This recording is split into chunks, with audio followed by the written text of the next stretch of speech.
Number 13. The circumference of the Earth at sea level along the equator is 4.0074 times 10 to the 7th meters.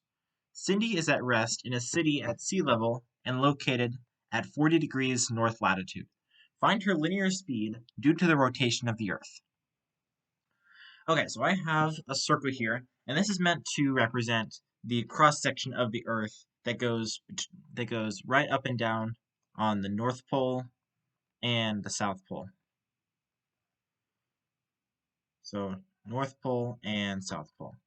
Okay, so if it tells us that the circumference is 4.0074 times 10 to the 7th, then we can use this to find the radius along the equator. So imagine that this is the equator, and it tells us the total length is this much. So we can use that to find the radius of our circle. So if we have 4.0074 times 10 to the 7th, we can take that number, divide by 2 pi, take this number, divide by 2 pi, and so we get a radius of about, let's say 638,000 miles, or sorry, meters. Or actually, I'm just going to call this r, and we can use the value that we get in our calculator. So this is r. So when it says it's located at 40 degrees north latitude, what that means is that if you start at the equator and you move 40 degrees upwards towards the North Pole, so this is r, and so she's somewhere on this circle up here. She's somewhere on this circle, and this is the way that she's rotating. And this is a 40-degree angle.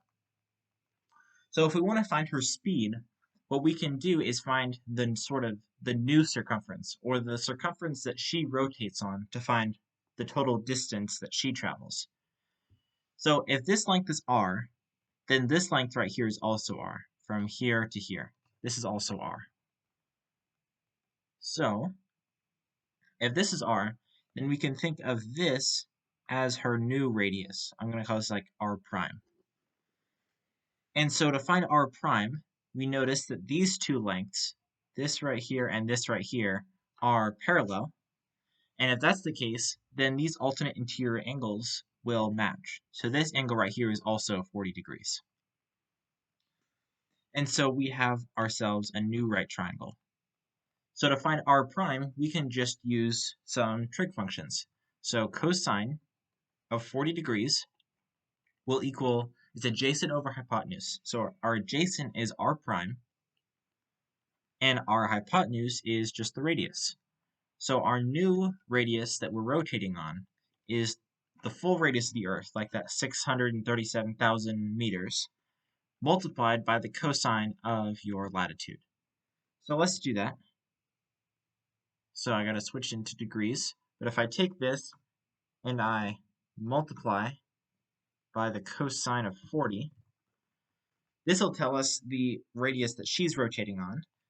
And then if I multiply this by 2 pi, it'll tell us the circumference that she's rotating on. So it's around 3 million meters.